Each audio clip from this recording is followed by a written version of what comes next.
सोयगावात शेतकरी समाधान धनराज काळे यांनी आपल्या शेतात 1 हेक्टरवर महिकोच्या 4065 या व्हेरायटीच्या मका पिकाची रब्बी हंगामात लागवड केली आहे। सद्यस्थितीला समाधान काळे याचे मका पीक हे कणस भरण्याच्या स्थितीत आहे।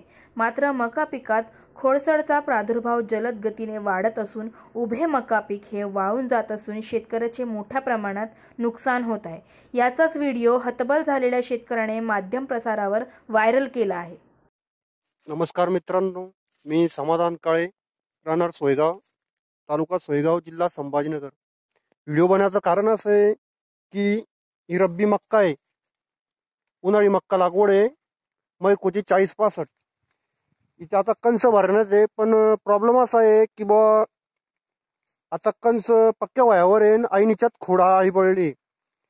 खोडाळी अशी पडली आहे की ते पूर्ण अख्खं झाड वाळतंय।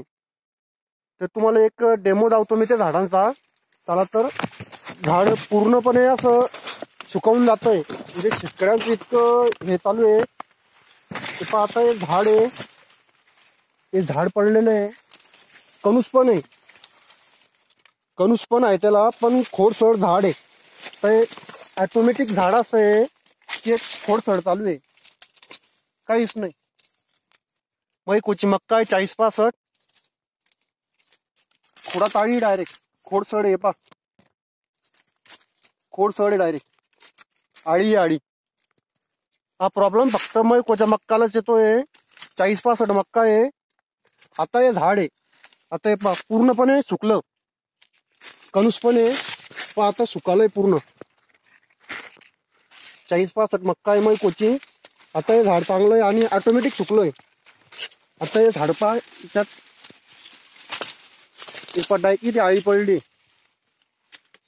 खोड सडलंय पुरं, ऑटोमॅटिक झाड वाळताय। महिकोची मक्का 4065। ऐन शेतकऱ्याच्या तोंडाचा घास येतो, निसकवला जातोय। इंडिया न्यूज TV 24 करिता निलेश पाटील, सोयगाव, छत्रपती संभाजीनगर।